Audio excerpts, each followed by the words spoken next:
പടത്തിൻ്റെ first half എന്ന് വെച്ചാൽ നമുക്കൊരു കോമഡി ഇതിലാണ് പോകുന്നത്.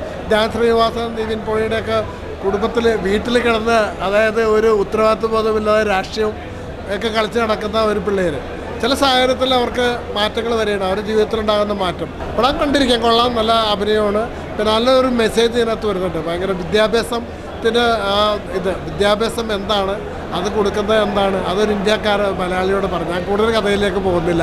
പടം ഇഷ്ടപ്പെട്ടു. നിവിൻ പോളി നന്നായിട്ട് അഭിനയിച്ചിട്ടുണ്ട്, മഞ്ജു പിള്ള നന്നായിട്ട് അഭിനയിച്ചിട്ടുണ്ട്, പാകിസ്ഥാനിയായിട്ടുള്ളൊരു നടൻ നന്നായിട്ട് അഭിനയിച്ചിട്ടുണ്ട്. നല്ലൊരു സ്റ്റോറിയാണ്. നല്ല പടം. നിവിൻ അടിപൊളിയായിട്ടുണ്ട്, ധ്യാനും സൂപ്പറായിട്ട് ചെയ്തിട്ടുണ്ട്.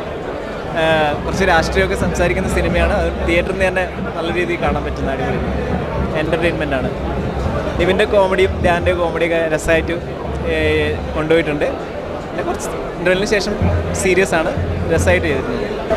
നല്ലൊരു പടം എന്ന് വെച്ച് കഴിഞ്ഞാൽ നമ്മൾ പ്രതീക്ഷിക്കാത്ത ഒരു നിവിൻ പോളി ഇതിലെ സ്ക്രിപ്റ്റും മേക്കിങ്ങും ഡയറക്ടർ മൂവിയാണ്. ശരിക്കും പറഞ്ഞു കഴിഞ്ഞാൽ നിവിൻ ചേട്ടൻ്റെ മറ്റൊരു വേഷം നമുക്ക് കാണാം. തീർച്ചയായിട്ടും എങ്ങനെ പറയുന്നതെന്ന് അറിയില്ല, നമ്മൾ പ്രതീക്ഷിക്കാത്ത ഒരു സാധനം, ടിക്കൻ പടം.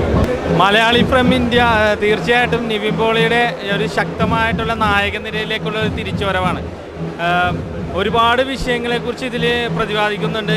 തീർച്ചയായിട്ടും തമാശയുടെ രൂപത്തിൽ ഒരുപാട് ആളുകൾക്ക് അത് റിലേറ്റ് ചെയ്യുന്ന രീതിയിൽ തന്നെയാണ് കാണിച്ചിരിക്കുന്നത്. തീർച്ചയായിട്ടും നമ്മുടെ ഇന്നത്തെ നാടിൻ്റെ അവസ്ഥയെ ഒരുപാട് വിഷയങ്ങളിലൂടെ കാണിക്കുന്നുണ്ട്. അത് എല്ലാം നല്ല രീതിയിൽ തന്നെ അവതരിപ്പിക്കാൻ ഇതിൻ്റെ ടീമിന് പറ്റി. നല്ലൊരു ചിത്രമായിരുന്നു. നമുക്ക് എവിടെ ചെന്നാലും നമുക്ക് പറയാം മലയാളിയാണ്. കാരണം നമ്മൾ മലയാളികൾക്ക് എവിടെയും അഭിമാനമാണ്. ഇപ്പോൾ ഈ സിനിമ കണ്ടപ്പോൾ നമുക്ക് മേലെ കോരി തരിച്ചു. കാരണം ജനഗണമന സിനിമ നമ്മൾ കണ്ടാണ് അദ്ദേഹത്തിൻ്റെ ആ സിനിമ. ഈ സിനിമ നമ്മൾ പ്രതീക്ഷയോടാണ് കാത്തിരുന്നത്. ആ പ്രതീക്ഷ കൈവിട്ടില്ല. അടിപൊളി സിനിമയാണ്. കാരണം ഈ സിനിമയിൽ സലിംകുമാരേട്ടൻ ഒരു ക്യാരക്ടർ ചെയ്തിട്ടുണ്ട്. സലിംകുമാരേട്ടൻ ചെയ്ത കഥാപാത്രം അടിപൊളിയാണ്. അദ്ദേഹം തിരിച്ചുവരവ് നടത്തിയിരിക്കുകയാണ്. അതുപോലെ നിവിൻ പോളിക്ക് കിട്ടിയതിൽ വെച്ച് ഏറ്റവും നല്ലൊരു വേഷമാണ് സിനിമയിൽ കിട്ടിയിരിക്കുന്നത്. അതിൽ ധ്യാനം നല്ലതായിട്ട് അഭിനയിച്ചു. പിന്നെ അതുപോലെ തന്നെ പാട്ടുകളാണെങ്കിലും BGM എല്ലാം അടിപൊളി സിനിമയാണ്. എല്ലാവരും കാണേണ്ട പടമാണ്. എന്തായാലും ഒരേ ഒരു കാര്യം പറയാം, പടം വമ്പൻ ഹിറ്റ്. അതുപോലെ എവിടെ ചെന്ന് പറയാം, നമ്മൾ മലയാളിയാണത്. പിന്നെ ഒരു കാര്യം, ഊച്ചാളി തരമുള്ള രാഷ്ട്രീയക്കാരെ ചൂണ്ടിക്കാണിക്കുന്ന ഒരു സിനിമയാണ്. ആ തുറന്നു കാണിക്കാൻ ധൈര്യം കാണിച്ചത് ഈ സംവിധായകനാണ്. അടിപൊളി സിനിമ. എല്ലാവിധ ആശംസകളും സിനിമയ്ക്കും. ധ്യാൻ്റെ നിവിൻ്റെ കോംബോ നന്നായിട്ടുണ്ട്. എനിക്ക് ഏറ്റവും കൂടുതൽ ഇഷ്ടപ്പെട്ടത് നിവിനൊക്കെയാണ്. നിവിനും ധ്യാനും. നിവിൻ പോളിയുടെ അഭിനയം, അതിൻ്റെ പെർഫോമൻസ് നന്നായിട്ടുണ്ട്. പ്രത്യേകിച്ച് ധ്യാൻ്റെ റിയാക്ഷൻസ് നന്നായിട്ടുണ്ട്. ധ്യാൻ്റെ റിയാക്ഷനൊക്കെ അഭിനയമൊക്കെ